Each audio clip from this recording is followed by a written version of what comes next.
আচ্ছা guys, so report basically তোমার research পেপারের ইয়ার মতো হবে, ফরম্যাটে হবে। আমি একটা ফরম্যাট বাই করছি, ওটা আমি তোমাকে দেখাই। ইটস জাস্ট দ্য ফরম্যাট, ঠিক আছে? এন্ড কি কি সেকশন থাকবে ওটা আমি বলে দিচ্ছি, আমি তোমাদেরকে জাস্ট ফরম্যাট দেখাচ্ছি। তো তোমরা গুগলে যে স্প্রিঙ্গারের এই যে এটা আমি ক্লাসে দিয়ে দিব নে,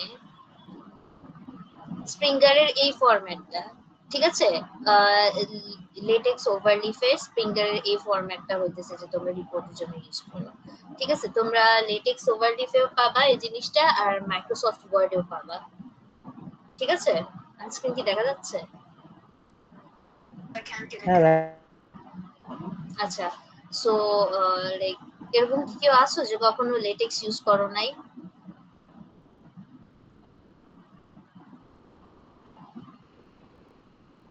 হ্যালো, এটা কি ওভারলিফের মতো? লেটেক্স সবাই ইউজ লেটেক্স, করছে। হ্যাঁ ওভারলিফ এটা ইউজ করছি লেটেক্স আপু। ওভারলিফ। আচ্ছা, সো যেহেতু ইউজ করছো তাহলে তো জানো, তাহলে তো আর সমস্যা নাই। সো এটা হইতেছে স্প্রিঙ্গারের ফরম্যাট, তোমরা স্প্রিঙ্গারের ফরম্যাটটা ইউজ করো। আর যদি কেউ IEEE টা ইউজ করতে চাও ইউজ করতে পারো, ঠিক আছে? আমি জাস্ট স্প্রিঙ্গারটা দেখা দিলাম। আর টেমপ্লেট কি তাহলে ক্লাসরুমে দিয়ে দিব? হ্যাঁ আপু দিয়ে দিন। জি আপু দিয়ে আচ্ছা, দিন। অলরাইট। আর আচ্ছা, তো IEEE ফরম্যাট ইউজ করলে কোনটা, কনফারেন্স ফরম্যাট যেটা ওই ডাবল কলাম ওইটা? ডাবল কলামটা, হ্যাঁ। সো যে কোনোটা পেপারের ইউজ ক্ষেত্রে করতে রাইট? পারো পেপারের ক্ষেত্রে, এক্স্যাক্টলি যে রিপোর্টটা আছে ওটার ক্ষেত্রে, হ্যাঁ। আর SRS এর ক্ষেত্রে যেটা SRS এর তোমার ট্রেডিশনাল বা যেটা হইতেছে যে অ্যাকচুয়ালটা ওটা ইউজ করবে, যেটা এক্সিস্টিংটা, যেটা আমি IEEE টা দেখা দিছিলাম ভিডিও। ওকে। বুঝতে পারছো? আচ্ছা, সো সেকশনের মধ্যে তোমার নরমাল যে সেকশনগুলো থাকে পেপারের ওইটাই থাকতেছে। তার আমি লিখে দিচ্ছি, হ্যাঁ, কমেন্টে। সেকশন গুলো তাহলে আপু ক্লাস এই যে পোস্টের নিচে লিখে দিয়েন। না, ওটা ওটা ওটা এখানে লিখে দিই, তোমরা জাস্ট নোট করে নাও, হ্যাঁ। সো একটা অ্যাবস্ট্রাক্ট থাকবে, অ্যাবস্ট্রাক্টের নিচে কিওয়ার্ডস থাকবে, ঠিক আছে? আমি একটা দেখাই দিব না তোমাদেরকে, স্যাম্পল দেখাই দিব না। অ্যাবস্ট্রাক্ট থাকবে, কিওয়ার্ড থাকবে, তারপরে হচ্ছে গিয়ে নরমালি ইন্ট্রোডাকশন থাকবে। রিলেটেড আমার স্যারকে আস্ক করতে হবে যে এগুলো দিয়ে দিব নাকি, ঠিক আছে? তা আমি ইনফরমালি দিয়ে দিচ্ছি তোমাদেরকে। রিলেটেড ওয়ার্ক বা তোমার লিটারেচার, ঠিক আছে? দেন হচ্ছে গিয়ে মেথডোলজি, তারপর তোমাদের রেজাল্টস আর ফাইন্ডিংস।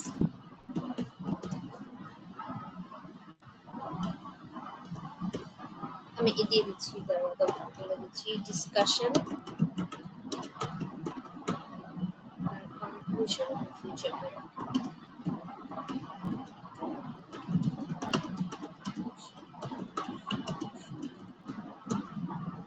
ঠিক আছে? সো এগুলা সেকশন থাকবে। আমি স্যারের সাথে একবার কথা বলে আর কি এটা আমি ক্লাসরুমে দিয়ে দিব না, যদি স্যার বলে আর কি।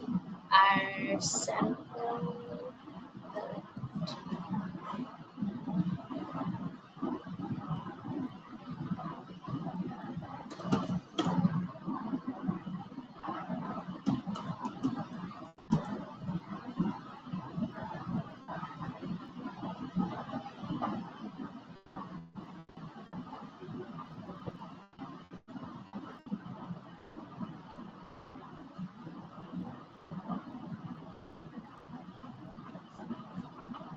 কিন্তু তোমরা এটা নোট দিয়ে রাখো, ঠিক আছে? আমি যে কমেন্ট সেকশনে দিলাম এটা নোটটা কিন্তু নিয়ে রাখো, ওকে? আচ্ছা, আমার স্ক্রিন কি দেখা যাচ্ছে? হ্যালো, জি আপু দেখা যাচ্ছে। হ্যাঁ এখন দেখা যাচ্ছে। ওকে। সো এখানে দেখো, ফর এক্সাম্পল এরকম তোমাদের টাইটেলটা হবে, এখানে অথরের নাম হবে, যাদের হইতেছে গ্রুপ আছে গ্রুপ মেম্বার্স এর নাম দিবা, যারা একজন আছে একজনের নাম দিবা, ঠিক আছে? এখানে হচ্ছে গিয়ে তোমার এই যে 1 2 এগুলো কিছু না, এইটা এত ইয়া করা লাগবে না। সো এখানে হচ্ছে গিয়ে তোমার ডিপার্টমেন্ট, তারপরে ওইটা টেমপ্লেটেই থাকবে। মেইনটা হচ্ছে এটা দেখো, অ্যাবস্ট্রাক্টের নিচে কিওয়ার্ড, ঠিক আছে? তারপরে হচ্ছে গিয়ে আলাদা করে তোমার যে ইন্ট্রোডাকশন, তারপরে হচ্ছে গিয়ে তোমার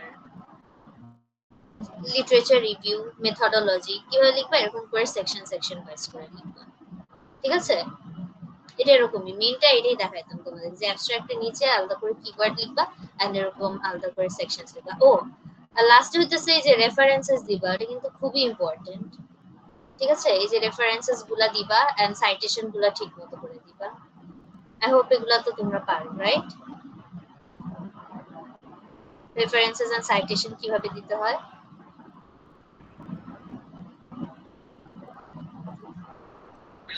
আপু একবার দেখায় মানে কিভাবে আসলে করা লাগে। আচ্ছা আমি বলি। সো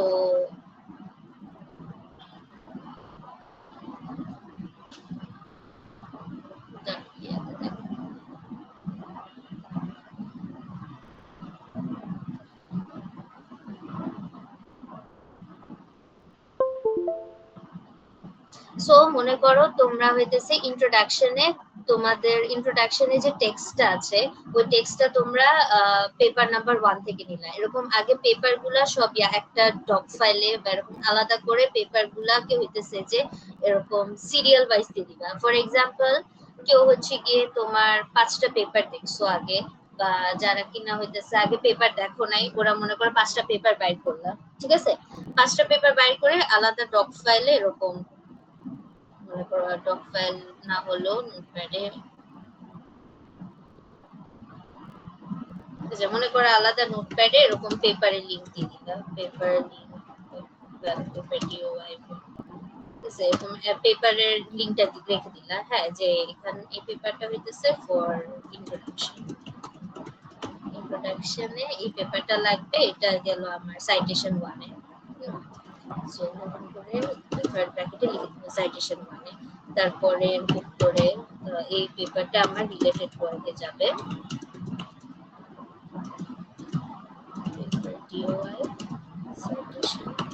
এরকম করে আগে হইতেছে যে পেপার গুলাকে তুমি ইয়া করে নিবা, কি বলে সিরিয়াল ওয়াইজ হইতেছে যে লিখে নিবা যে কোন পেপারটা যাচ্ছে, সো দ্যাট সাইটেশনে যেন ভুল না হয়। ঠিক আছে, এন্ড দেন তারপরে তুমি এখানে দেখবা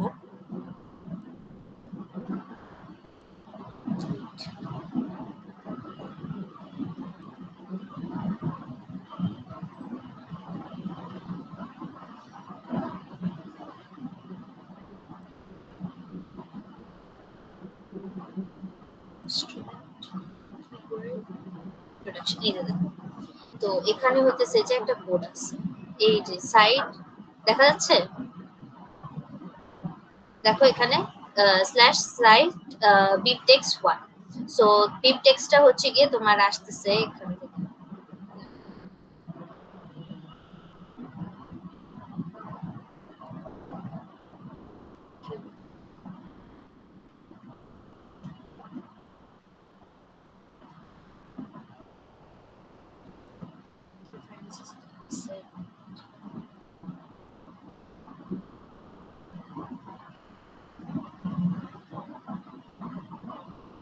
আপু রেফারেন্সের ওখানে ডাবল ক্লিক করেন অটোমেটিক্যালি চলে যাবে।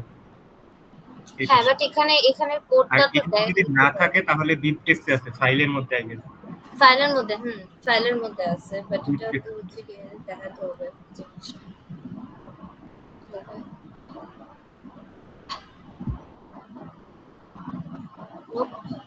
যাচ্ছে না, এটা তো আমি এভাবে করেই যাই, মানে আমি হইতেছে একটা একটা করে আগে বসাই এন্ড দেন বসাই হইতেছে যে আগে বসাই রাখি, এরপর ওখানে জাস্ট সাইড করে দিলে সাইড হয়ে যায় আর কি। এক্স্যাক্টলি। সো ওই কোডটা যেটা স্ল্যাশ সাইট হচ্ছে বিপ টেক্সট 1, তো ওইখানে ওভাবে করে আর কি তোমাদের একটা একটা করে বসাইতে হবে। আর এটা যদি তোমরা ইয়াতে করো কি না ডকে করো তাহলে হচ্ছে কি আর এটার ঝামেলাটা নাই, এটা হইতেছে যে একচোটে তোমার বসাই দেওয়া যায়। ঠিক আছে, রেফারেন্সেসটা করে দেব।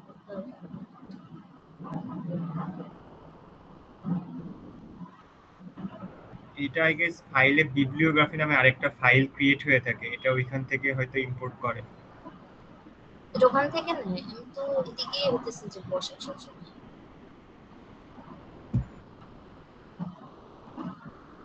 এটা আরেকটু বুঝায়, এটা তোমাদেরকে বিবলিওগ্রাফির আন্ডারে এই জিনিসটা তোমাদেরকে এটা আরেকবার দেখাতে হবে।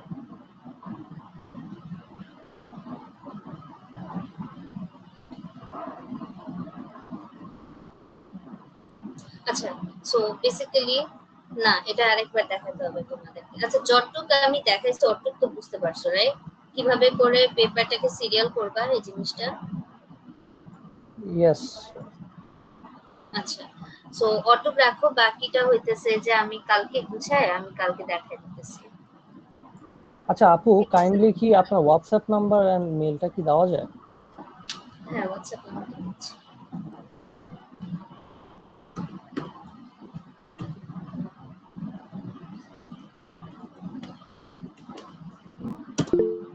যেটা হচ্ছে আচ্ছা, তাহলে আমাদের যে মার্কস ডিস্ট্রিবিউশনটা হবে ফাইনালে 70% হবে আমাদের প্রজেক্ট ডেমনস্ট্রেশন, আর 20% হবে আমাদের যে অ্যাসাইনমেন্ট গুলো দেওয়া হয়েছে ওগুলো থেকে, আর 10% হবে আসবে হলো ওই মিড টার্মের থেকে, তাই মিডটার্মের তো? থেকে। হ্যাঁ হ্যাঁ, মিডটার্মের থেকে। আর অ্যাসাইনমেন্ট কিন্তু ওই যে আগে 3টা দিয়েছো আর ইনফোগ্রাফিক দিয়েছো, ওই 4টা মিলায়, ঠিক আছে? আচ্ছা, ইনফোগ্রাফিকের জন্য কি একটা ফর্ম দিব? সো তোমরা ফর্মে লিংকটা সাবমিট করবে এরকম, নাকি প্রাইভেট কমেন্টে দিবা? ফর্ম দিলে বেটার হয়। প্রাইভেট হ্যাঁ, ইনফোগ্রাফিকের জন্য একটা আবার মার্কই পাইনি, সাবমিট করার জন্য একটা লিংক দিলে ভালো হয় আর কি। আচ্ছা, আমি তাহলে বিমলের সাথে কথা আর বলে আপু আরেকটা ব্যাপার, সেটা হচ্ছে মিডে তো মার্ক হচ্ছে 5%, মানে 6% হয়ে আছে জাস্ট। তো এটা তো আর কোনো এইভাবে ইমপ্রুভ করা হয় নাই, তাহলে তো এই 10% পুরোটাই গায়েব হয়ে যেতেছে। এটা তো 10%। ও আচ্ছা, তুমি 0.6 পাইছো তাহলে? এটা আমি শুধু পাস, মানে 60 পাইছি হচ্ছে পাস। ও আচ্ছা, বুঝছি। এখন এটা তো প্রবলেম ছিল হচ্ছে ওই যে সাবমিশনের ব্যাপারটা নিয়ে। সেই আচ্ছা, ক্ষেত্রে তোমারটা দে। আমার বেলাতেও সেম হয়েছে। আচ্ছা, তোমরা সাবমিট করছো কবে এটা কি বলো? তারিখ সাবমিট কবে ছিল? আগে প্রাইভেট কমেন্টে করা ছিল, এরপর সেম ডেটেই সাবমিট করছি। ওটা আচ্ছা, এটা হচ্ছে ডিউ ডেটে সাবমিট করেছিলাম, ঠিক আছে? 30 তারিখে ডেট ছিল, কিন্তু স্যার আবার কিছুদিন আগে অ্যাসাইনমেন্ট দিছে, তো এটা তখন সিএসএস টা অ্যাড করতে বলছিল, তো ওখানে জায়গা ছিল না। ওটা যদি আনসাবমিট করে যাই তাহলে তো মনে করো আবার ও না না, মানে ইনফোগ্রাফিক একটা সমস্যা নেই। ইনফোগ্রাফিক একটাই যে ফর্ম দিয়ে দিবি, ইনফোগ্রাফিক একটা ওটা ইস্যু না। ইস্যু হচ্ছে কি মিডের যেগুলা কবে সাবমিট ও করছো, আচ্ছা আচ্ছা। এটা হইতেছে। সিভি কারণ কপিটা অনেকে এটা তো দেখছি এখন আমি, সাবমিট করলে হবে না? হ্যাঁ হ্যাঁ, সিভির এটাতে যে ফর্ম দিয়ে দিব তখন তোমরা এটাতে সাবমিট করে দিও, ঠিক আছে? আর মিডেরটা? আর মিডেরটা হচ্ছে গিয়ে অনেকে 12 তারিখে সাবমিট করছে, ঠিক আছে? এখন যারা একদম 12 তারিখে সাবমিট করছে, মানে 11 তারিখের পরে সাবমিট করছে ভাইবা শুরু হওয়ার পরে, এখন ওটা তো স্যার নিজেই দেখে বলছে এটা তো হবে না, এটা তো পরে কেন সাবমিট করছে এটা, কারণ না, আমরা তো পুরো এক আমি উইক বাড়ায় দিছি। আমি 12 তারিখে সাবমিট করি নাই। আমি ওই যে ডেটে ছিল ওই ডেটেই করছি। জাস্ট আমাকে আমি কমেন্টও করছিলাম, বলা হয়েছিল যে ওটা গ্লিচের জন্য ইয়ে হয়েছে। এখন আমার মার্কস বলছিল আপডেট করবে, কিন্তু এখনো করা হয় নাই। আচ্ছা, আমার একটা সমস্যা হয়েছে, অ্যাক্সেস নেই ফিগমাতে। হ্যাঁ, ফিগমাতে অ্যাক্সেস দেওয়া ছিল না তখন। তো এটা তো এখন এইটা তো একটা ইস্যু, কারণ ওটাতে দেখে সাবমিট করতে হবে এই জিনিসটা। আমি পরে আপডেটও করে দিয়েছিলাম। আচ্ছা, পরে মার্কস কি চেঞ্জ হয়েছে? কারণ চেঞ্জড মার্কস ওটা এখনো মানে না, ওভাবে শেয়ার করা চেঞ্জ হয় না আর। হ্যাঁ, ওই চেঞ্জ মার্কের ওগুলা শেয়ার করা হয়নি। ওটা কি আর চেঞ্জ করা হবে না? এখন স্যার তো বলছে যে মেইন তোমার ফাইনালের ওখান থেকে হইতেছে যে স্যার দেখবে, আর মিডের এটাকে 10% বানাই দিছে। কিন্তু মিডে আমার মাত্র 6% আছে। এখন এটা তো স্যারের সাথে কথা বলে ডিসাইড করতে হবে যে এটা কি আদৌ চেঞ্জ হবে নাকি হবে না। স্যার বলছে ওটা নিয়ে আর মাথা ঘামাইতে না, ফাইনাল যেটা আছে ওটাই হইতেছে তোমার মেইনটা। এখন দেখি স্যার কি বলে এই বিষয়টা নিয়ে। আমার জাস্ট সাবমিট করতে লেট হয়েছে আর কি। আমি আগের রাতে আমার কাজ আবার দেখাইছি, জাস্ট আমি ভাবছি যে সাবমিশনের তো টাইম আছে কালকে পর্যন্ত, আমি পরে সাবমিট করতে পারবো কালকে রাতে। তো আমি আইসা পরে দেখা যায় যে বাইরে ছিলাম, আইসা পরে দেখা যায় সন্ধ্যা 7টার দিকে সাবমিশন অফ করে দিছে। তো এটাতে আমার কি দোষ? ও, কারণ সাবমিশন হচ্ছে কি 1 উইক তোমার বাড়ানো হয়েছিল, আর তখন কি জানি একটা ঝামেলা হয়েছিল পেপার নিয়ে, আমার মনে নাই, কিন্তু একটা ঝামেলা হয়েছিল। পরে স্যার বলছে যে এটা মানে এখন এটা অফ করে মেন কাজে হইতেছে যে ভাইবাটার জন্য প্রিপারেশন নিতে হবে। না না, যেদিন সাবমিশনের লাস্ট ডেট ছিল আমি ওই দিনই সাবমিট করছি। এটা 11 তারিখের আগে না? হ্যাঁ হ্যাঁ, মানে ভাইবার অনেক আগেই তো সাবমিশন অফ ছিল, তখনই সাবমিট করছি ওটা। আচ্ছা, তোমার ইস্যুটা কি ছিল মার্কস নিয়ে? হ্যাঁ, আমার মার্কস মাত্র 6% দেয়া।